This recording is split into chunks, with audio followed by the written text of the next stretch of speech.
staff.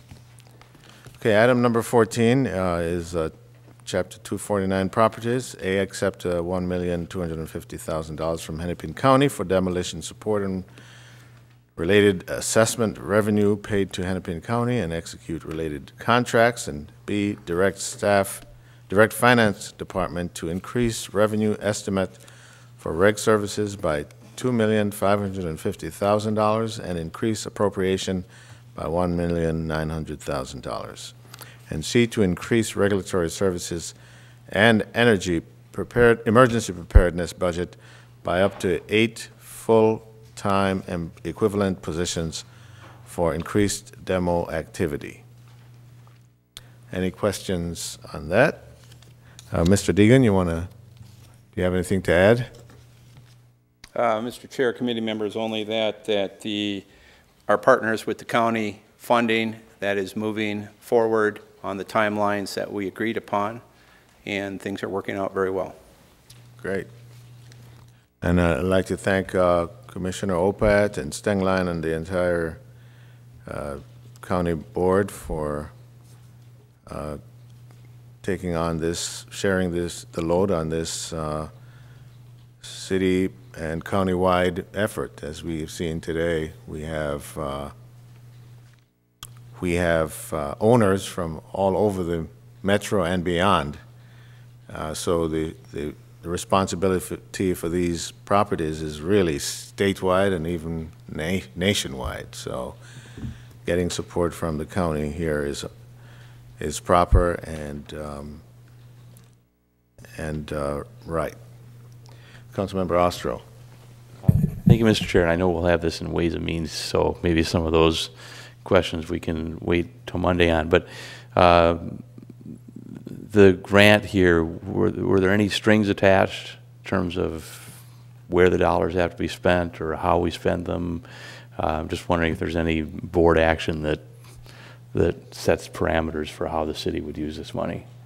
Mr. Chair, Council Member Ostro, to my knowledge, there were no strings attached. However, I think it's important that we look at, of the 930 vacant and boarded buildings, most of which that have been on that list 2 years or less, approximately 560 of them are in wards 3, 4, and 5. Mm-hmm. Of that 560, 360 were evaluated for this initiative. Of that 360, we pared that down to 142, and out of that we have a recommendation of 96 that qualify for demolitions that are far more egregious than anything that we've seen here today on average.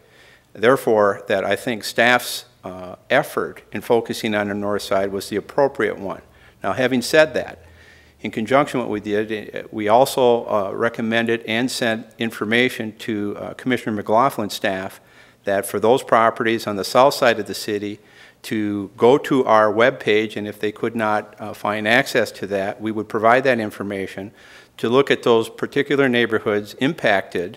That's properties are on the 249 list with the caveat that they have to be boarded and condemned, which was the criteria that we started with on the north side.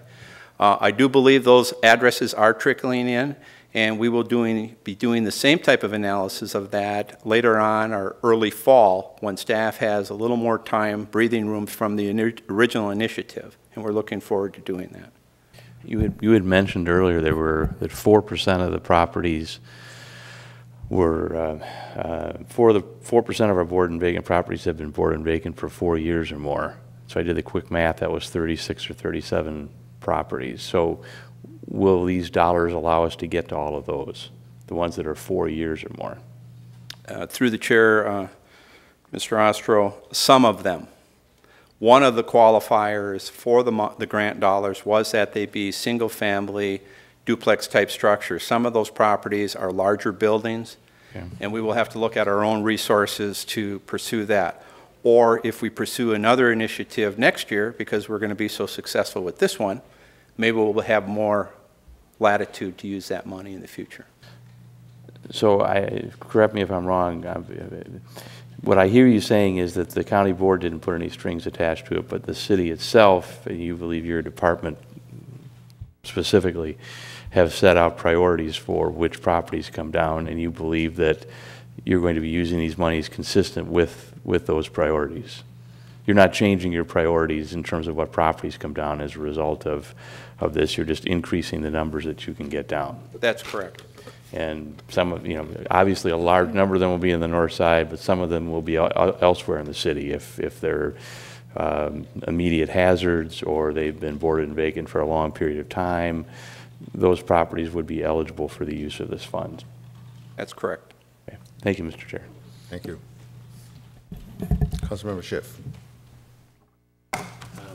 Mr. Deegan, how much staffing do you have in your unit in order to handle this many properties? Through the chair, Councilmember Schiff, currently I'm working with 18 staff on this initiative. However, I need to clarify that 4 of those are interns. 2 of those were transferred from with other divisions within our organization, and 3 folks were put on staff for permit.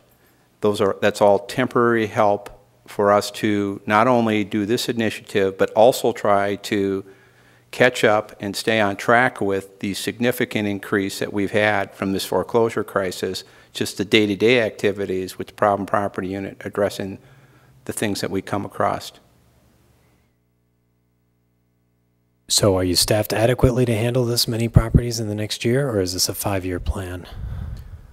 Through the chair, Councilmember Schiff, I believe with the 8 additional FTEs and those that will be dedicated to the problem property unit as permanent full-time employees, we will be able to continue this pace into the future. Okay, and does Hennepin County have a deadline as to when the money has to be spent by? Through the chair, Councilmember Schiff, yes, we have to have the buildings down by December 31st of this year. The only caveat on that is, weather permitting, we have a clause in our demolition contract that if they can't do adequate ground cover, we withhold 10% of the value of that job until May of the next year, which is also built into the contract agreement. Okay, thank you.